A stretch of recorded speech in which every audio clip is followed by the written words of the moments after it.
Did you shoot in a real prison? We did. We shot in this, it's not in use anymore, but they shoot jail stuff there now, but it used to be a real jail. Welcome to MsMojo, and today we're counting down our picks for the top 10 behind-the-scenes facts about Brooklyn Nine-Nine. There was a couple occasions where I was trying to make Andy laugh, and then I saw it was on the show, and I was like, oh, cool, they used that. And I told him I had a minivan, and I told him all these things about my life. They actually added the minivan to the show. Melissa got cast before me. And I read that she had been cast, and I was like, I cried because I thought, I'm so happy for her, but I also know that there's no way that a network is going to cast 2 Latinas.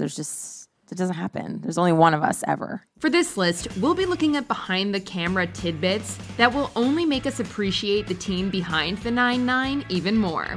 What will you miss about this cop comedy once the final episode airs? Let us know in the comments. Number 10. Cool.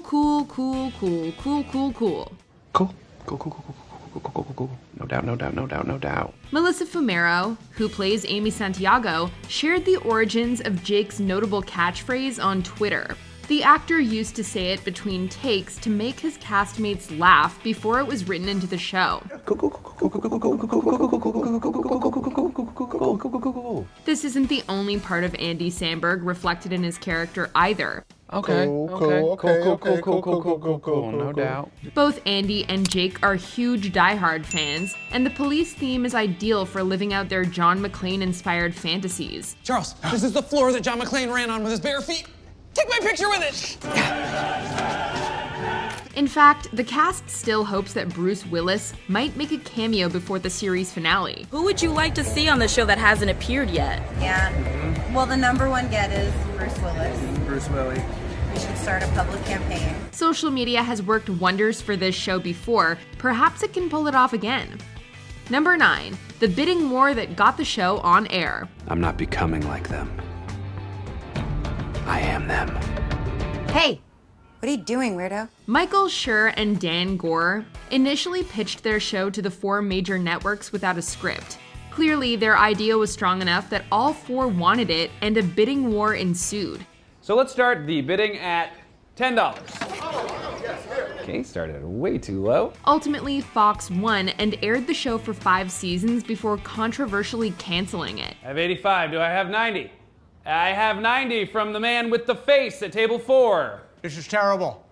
You don't know what you're doing. Fan outrage was amplified by famous voices, including Lin-Manuel Miranda, Mark Hamill, Seth Meyers, Sean Astin, and Guillermo del Toro. A mere 31 hours after the cancellation news broke, NBC became the 9-9's new home. Clearly, a lot of people knew just how special this show was, from the networks to its devoted fan base. Attention squad, I just got off the phone with One Police Plaza. The hearing is over, and here's where we stand vis-a-vis the precinct being shut down. The precinct will not be shut down. Number 8. The role of Terry Jeffords was written for Terry Crews. They were like, wait a minute, you know what, Terry? This role, we want to add you to the show so much that we're going to call the name of the character is you. The show's creators wrote the role of Sergeant Jeffords specifically for the former NFL player turned actor.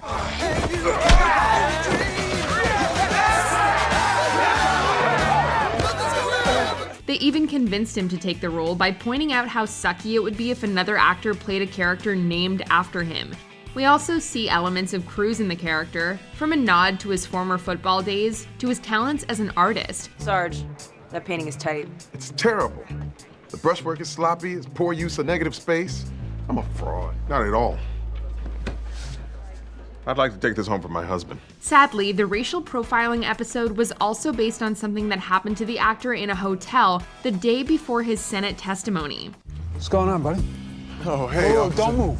Oh, I was just... Step back, keep your hands where I can see them. Drop that. Crews realized this was a role he couldn't pass on, and we wouldn't have it any other way. If you don't do what you're supposed to do in your life, the world is gonna miss what you have. Number 7, the Parks and Rec crossovers. Is it hot in here?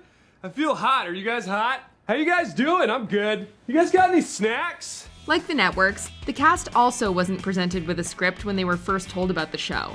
However, they knew that the Parks and Recreation creators were at the helm, and that was enough to get them on board. I really wanted to do a comedy, and I kept telling my agency something like Parks and Rec, something like Parks and Rec. I want something like Parks and Rec. Additionally, for the more eager fans among us, there are a few other crossovers to look out for too. For instance, Michael Hitchcock and Norm Scully are named after Norm Hiscock and Mike Scully, who both served as consulting producers and writers on the earlier sitcom. If you're particularly eagle-eyed, then you might have even noticed that some of Pawnee's props have been repurposed too. Number 6. That time Jake and Rosa went to a real jail. At the end of season 4, Jake and Rosa are framed for a bank robbery and arrested. The season ends on a major cliffhanger as the pair's verdict is revealed. Guilty on all charges. Oh, guilty. Very cool.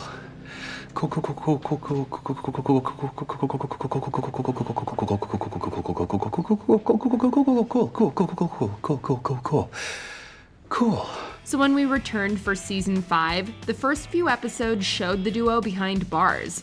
During an interview with Jimmy Kimmel, Sandberg revealed that they shot in a real abandoned jail about an hour outside of LA. The only way I can describe it is it's like where all the cop stuff is. Apparently, these days it's used as a cop warehouse and a realistic setting for prison scenes to be filmed. While an abandoned prison sounds super creepy, we guess it gave the show an authentic edge. What hurts the most is knowing that prisoners are treated this way every day in our penal system. Also, he kicked me in the wiener a bunch. Number 5. The actors who also directed. As they entered their 6th year, some of the cast decided to try their hand at directing too. Joe Latrulio, who directed The Bimbo, already had some prior experience. Guys, horrible news. The fridge broke this morning. Everything's warm. However, season 6 marked directorial debuts for Stephanie Beatriz and Melissa Fumero. I'm just saying, remember that there's a very real woman here whose career and life are going to be affected by you pursuing this case. Beatriz directed the Me Too episode, He Said, She Said, while Fumero was at the helm for Return of the King. Oh, I could help you. They divulged how nerve-wracking it was to even ask for an opportunity to step behind the camera, especially as Latina women. Still, all three proved just how well they know the show, and their castmates. They perfectly encapsulate everything we love about the 9-9. Number 4. Stephanie Beatriz auditioned for Amy Santiago. Around November, I got an audition for actually the part of Amy Santiago, because in the script she was Latina. She is Latina. Sometimes a show is so perfectly cast that you simply can't picture it any other way. But did you know that Stephanie Beatriz originally auditioned to play Amy Santiago, while Chelsea Peretti first read for Rosa Diaz? Ultimately though, Beatriz felt that her audition didn't go so well. She also felt a stronger connection with the character Megan, who later became the Rosa we know and love today. And Megan was what Rosa turned into. Tough, smart, scary as hell. I had an audition for her. I really loved the character. I wore all black. I wore my black leather jacket. I wore my black boots. Meanwhile, the role of Gina Linetti was specifically written for Peretti. I feel like I'm the Paris of people. And we couldn't imagine a better fit for Amy than Melissa Fumero. Stay down! Damn, Sarge. Maybe I do like the sash. There's no denying that all the right calls were made in the end. For ourselves and for all of womankind. Ugh, that sounds terrible, but I'm in. Number 3. Who wins the Halloween heists? Remember that little Halloween bet that we made? You probably don't even remember, it was so early this morning. Any hoozle. The Halloween heist is one of the best running gags of the series, and a firm favorite among the fans. In season 1, it began as a small rivalry between Jake and Captain Holt. Attention, everyone! Jake Peralta is an amazing detective/genius. But over the years, the heists have grown more elaborate, with more members of the 9-9 battling for glory. Are you Al, the janitor? Nope. I'm your worst nightmare. Amy Santiago. Oh, no. But it's not just the audience who are kept on tenterhooks each year. Apparently, the cast is also kept in the dark over who will win each time until the last minute. Sup, losers? I have the real plaque. It just goes to show how iconic these episodes are for the cast as well as the audience. This is incredible. How'd you do it, Rosa? Well, back on Halloween, I knew Jake would make the first move.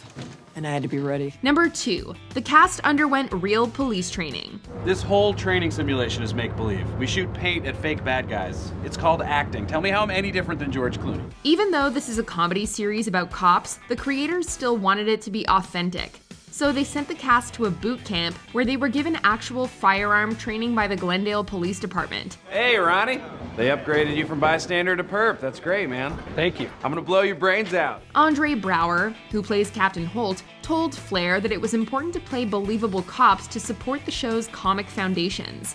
They wanted the audience to believe that they were goofball cops rather than comedians who decided to put on police uniforms. And if you ask us, they nailed it. We're fighting back, you terrorist crap sack. Also, thank you for including us in this event. Still, we're pretty sure that their formal training didn't involve any maneuvers called upsy-downsies. That one's on them. You went upsy-downsies? That's what I call it because you hold the gun upside down. Yes, Scully, I went upsy-downsies, and none of you will ever speak of it ever again. Before we continue, be sure to subscribe to our channel and ring the bell to get notified about our latest videos. You have the option to be notified for occasional videos or all of them. If you're on your phone, make sure you go into your settings and switch on notifications. Number 1, the cast who improv together stay together for 8 seasons. Look, I like being friends with you, but you have to stop bringing that up. But we're friends. Perhaps one of the greatest secrets to Brooklyn Nine-Nine's success is the cast's ability to improvise. And I improvised that one time just because I knew he would laugh. And then they were like, yeah, do it again. As Brower shared with Collider, they would film their scripted material 5 or 6 times before embarking on what he called fun runs. Santiago, you will tell us, and you will tell us now. There was a problem at the bank. Hot damn! This is where improv was highly encouraged, and whatever got the biggest laugh made the final cut. Went to college with her grandson, Marvin. Don't knock it till you try. She had a replacement hit with some serious torque. Whether they stick to the script or think on their feet, the cast and creative team had us hooked for 8 seasons, thanks to their unique and compelling humor. It was certainly a fun ride for us all, with plenty of jokes that were noise and moments that were toy. And the judges give it a score of... Do you agree with our picks? Check out this other recent clip from MsMojo and be sure to subscribe and ring the bell to be notified about our latest videos.